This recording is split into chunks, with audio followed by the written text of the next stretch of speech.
today for our annual Sean Lemass Commemoration. In particular, I'd like to pay a very special welcome to members of the extended Lemass family who joined us today. They've always been wonderful supporters of the event. I'd like to begin by welcoming them very especially to acknowledge the presence of our Cahirlock, Cormac Devlin, TDs, Éamon O'Cuív who will give the oration, and Sean Lemass, Senator Jamie Morgan, and councillors Dockery and Feeney, and all of our other current and former reps who are here.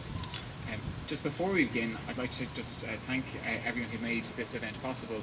There's a very long list of people, and I just want to single out a few of them. I just want to thank Aidan and Michael and Ian, who formed the Colour Party, Pat and Emer, who organised so much of the logistics, as did Cormac and Luke, and as well as Vinny and William, who looked after the music and all of the audio equipment, and Mark and Kieran for helping us guard the traffic, and everyone else on the Office of Ward who's been involved today. I'd like to say also welcome. We have a number of members from other constituencies, including our neighbours in Dublin Down. I'd just like to welcome them very especially. Our oration this morning is going to be given by when we discussed who we wanted to have as our speaker. There was one name in the centenary year 2016 that was top of the list. He said yes to our request within a very short period of time.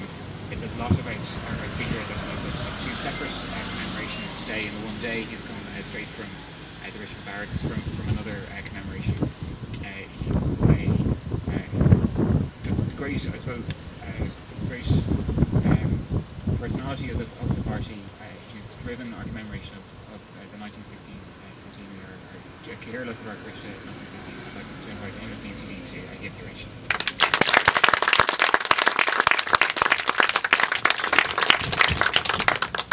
Cahirley, na Cordaconde, Cormac Devlin, after all the Sean Hahi, Chandler, Jerry Harkin, agus Roy Corlary, Kate Feeney, agus Liam Dockery. As an old winter Lemass fad. While it doesn't matter, Buachta Gacha, the Laoghaire Fianna Dún Laoghaire Sochtan Cuide, couple of pocket of raw and shaw, and yo, a socht, no hoka de shaw agro freshen. It is more than none of them could hear what I'm couple of pocket of raw. As an oi, Tommy de Kelora, agus a Comor and shaw, Lech, agus Pahak bed. Ernoi, Been Burke is going to go and shoot, a sail, no hog an anancha or some sears from the Hayden. At a Burke is going to shoot fresh in a cahasil, a gobber or some sears from the Hayden. Can I say it's a particular honour to be here? And it was a particular honour to be asked by the Laoghaire Fianna to address this event. Now, it's not altogether true that I immediately said, I do it because the first reaction was, why isn't it Sean Hahi who's up here instead of me? And I have to say, Sean is one of the most gracious people I've ever met. And he said, no, you do it. Now, it's a kind of curious fact of history that Lemass was really meant to fight in the 3rd Battalion down in Boland's Mills. But he couldn't make it there, so he decided the GPO was a better stand.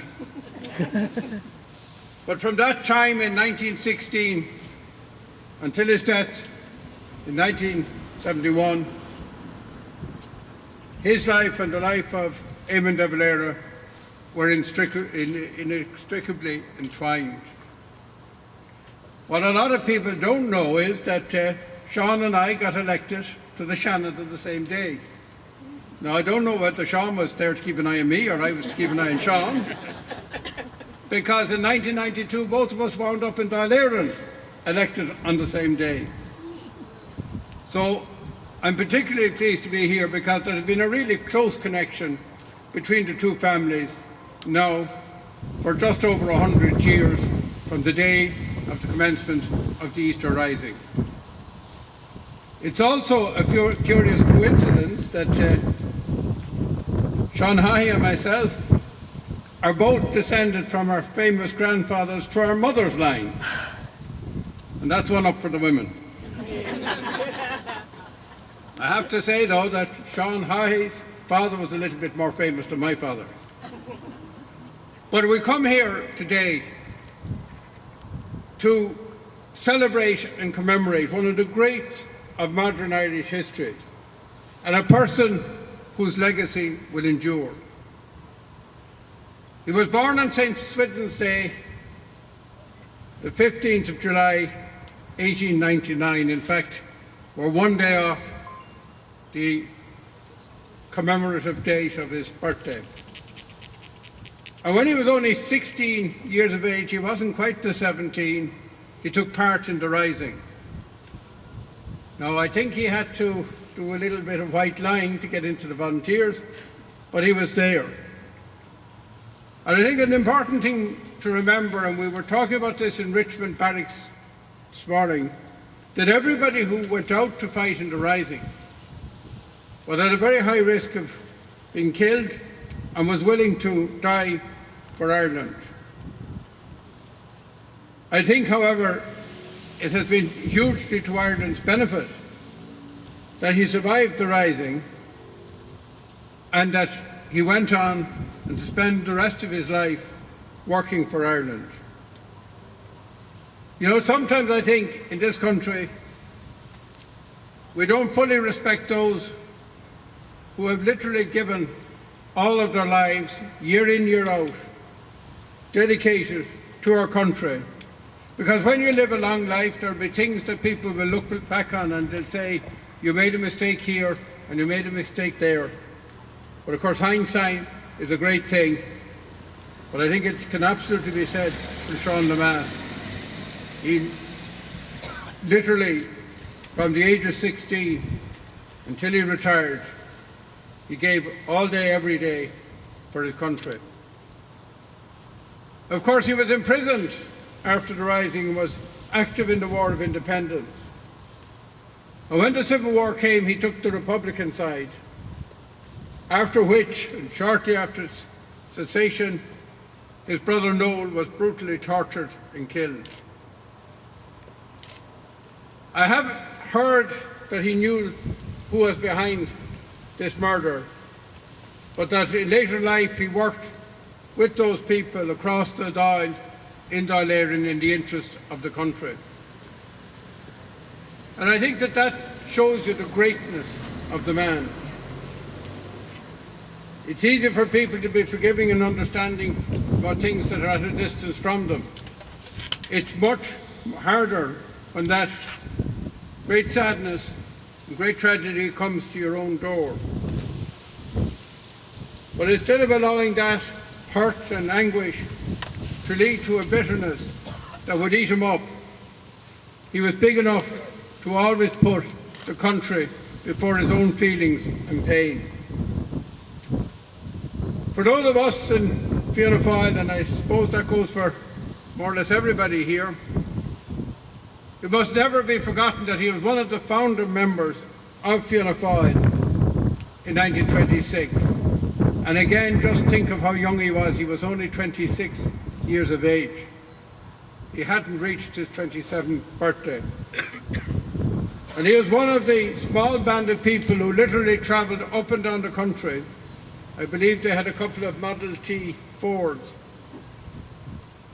On bad roads, there were no motorways in those days, organising the common that would make Fianna Fáil a party of the ordinary people and would set the bedrock of a party that has been to the fore in Irish life ever since.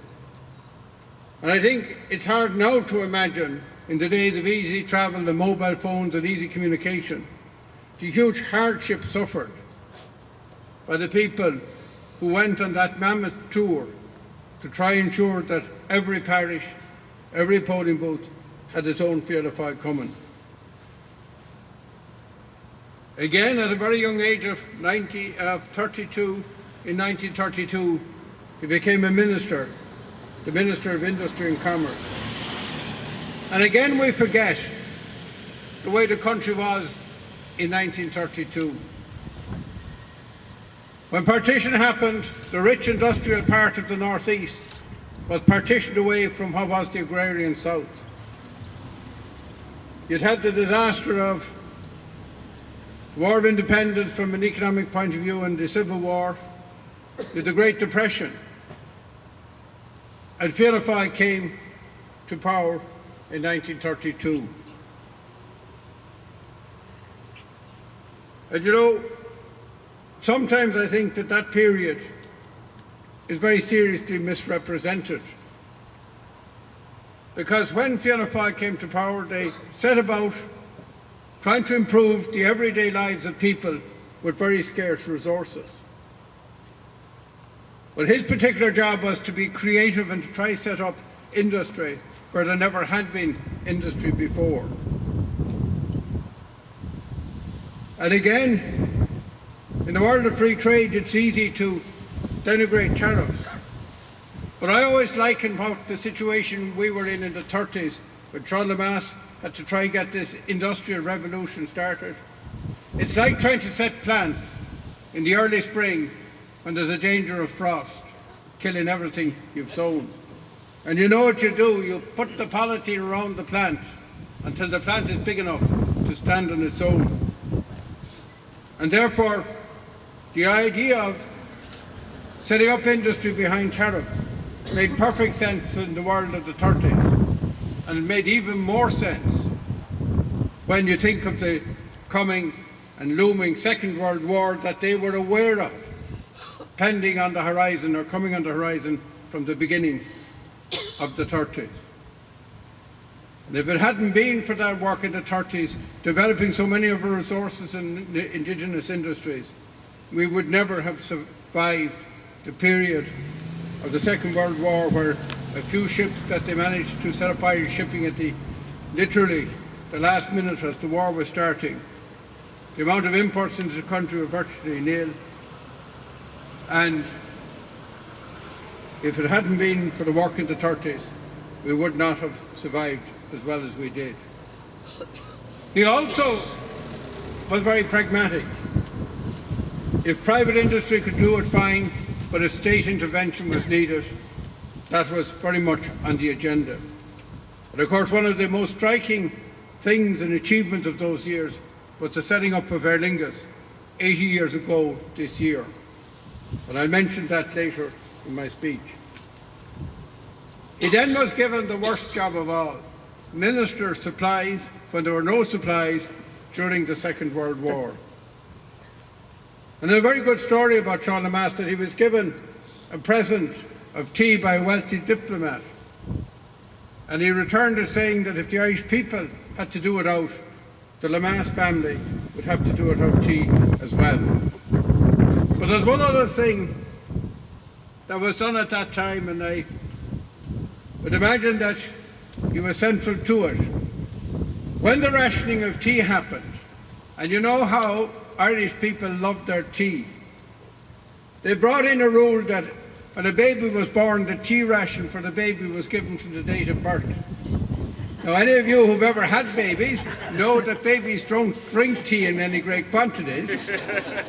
However, my understanding is that it won the eternal gratitude of the women of Ireland who got the extra ration of tea that was being given to their babies. Of course, we know what happened after the war.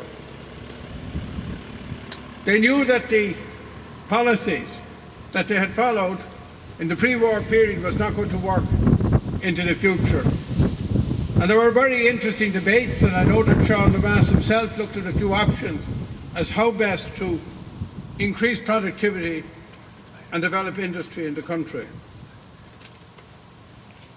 He came to the conclusion that the best thing to do was to open up the country to foreign investment. And I think it's fair to say that when he became Taoiseach, he showed huge flair in that period in creating the industrial base that we enjoy today. And it's interesting to look at economic reports between the North and the South, and 100 years on, thanks to the legacy of Sean Lemass. The South is the industrialised part of this country, not the North of Ireland. And it's there you see how often what you sow in one decade doesn't bear fruit until 2 or 3 decades later, or even more. But if you're not willing to sow the seed, you'll never reap the harvest. But I think it would be wrong to just see Sean Lemass in terms of industry. When we look at the great liberalisation of education, it happened during his time as Taoiseach. And lots of many other social changes happened in that period as well. But there's one thing I would particularly like to refer to here today, because it's something very dear to my own heart, and that is the huge steps he took in normalising relations between the two parts of this island by meeting Terence O'Neill both in Belfast and then having him come down visit here. And it was typical, in my view, of Sean Lemass to take the pragmatic view that if we wanted to move forward on the issue of partition, we'd all have to get to know each other a little better than we had in the past, and that we had to deal with the government of Northern Ireland and try to bring the country together in a sensible way. And people often forget that the first interconnector between the electricity north and south arose from those talks. And therefore I think in that action you see the person who didn't talk about problems, but that somebody who always moved forward. And again, we're now, in this generation, benefiting hugely. There have been ups and downs in the last number of decades. But I think it's fair to say that the seed he sowed in the early 60s, we're reaping the harvest of it now on the centenary of the Rising. Again, I said he got involved in the Rising at 16, and other than going to the universities that were organised in a number of prisons, he didn't get to too many formal educational establishments after that.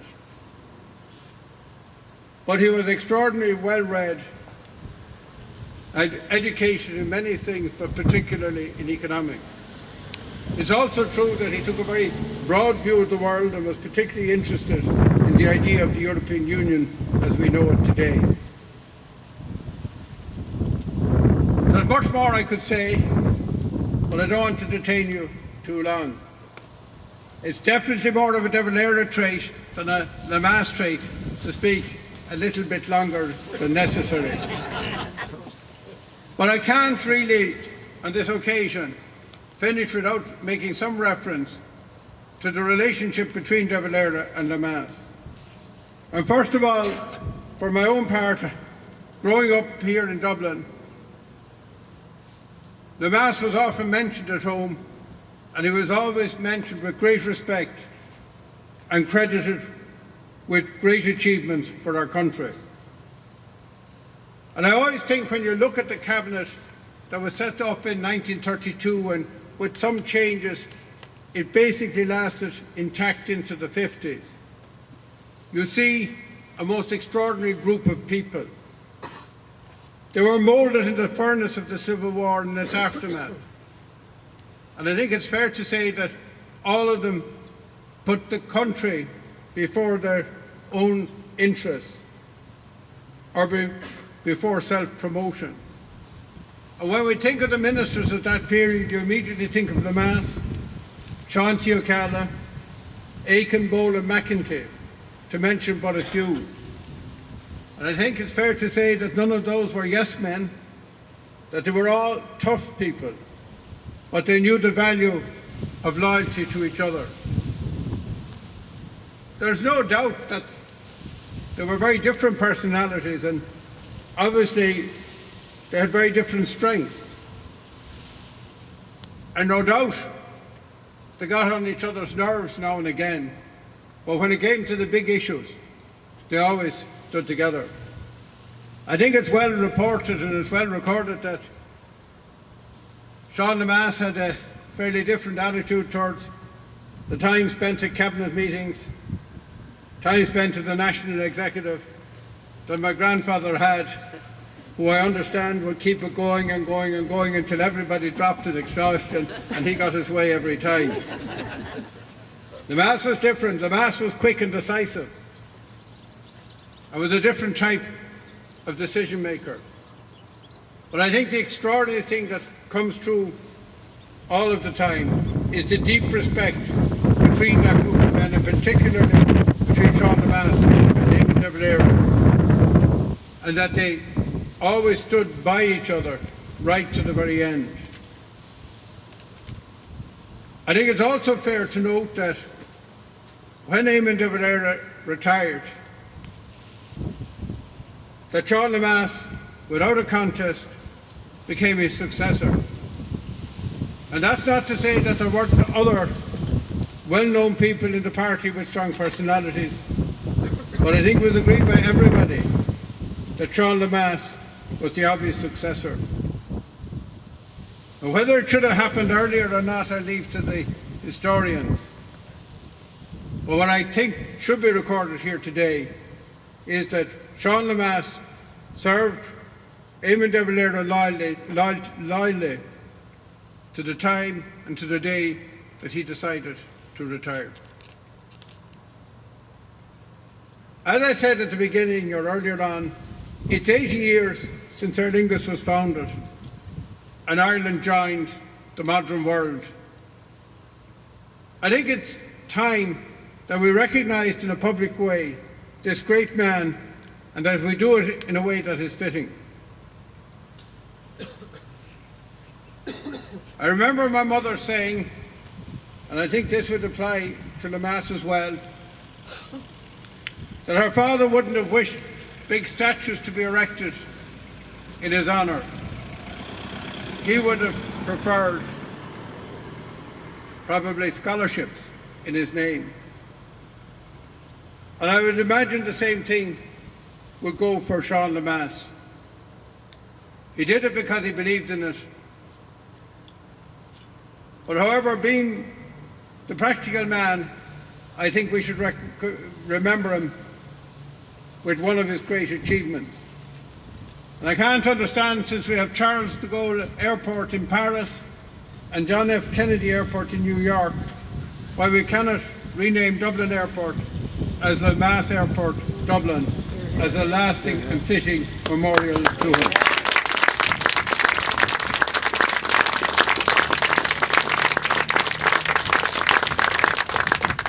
I'm now calling on the government to do this, but if they fail to do it, I will be proposing that Fianna Fáil do it the next time we are here.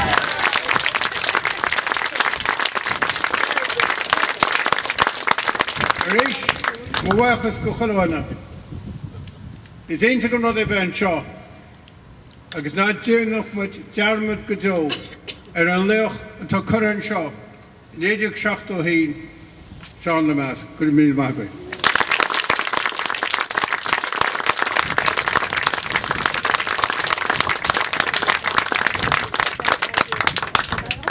Thank you very much for those comments. I now call upon Deputy Sean Haughey and Cormac Devlin, the leader of the County Council, to jointly lay a wreath on the grave, and then we'll have a moment's silence, and then the Piper will pay a short amount. Thanks very much.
we conclude, I might just invite everyone to join us in Baker's Corner in Dean's Grange for tea, coffee and sandwiches afterwards.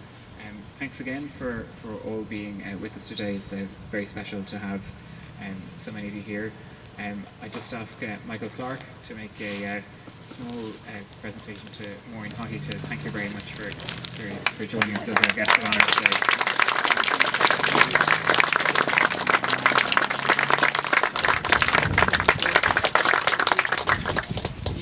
And we'll just conclude with the national anthem sung by William Byrne.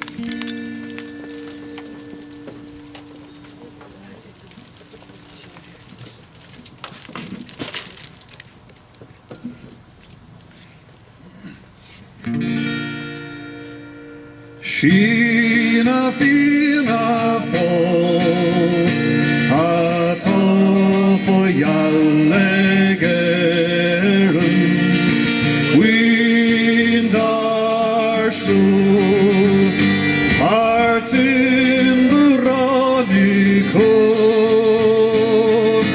Fevite Besser Shantir Shin Shurfasta Niog for Fentir on nothing droll Anot the Hagens of Arnavwell A gown ar gwell Convoish no sell A gun Ish Craig They love Aknabele Shaliv Kali Auron Navi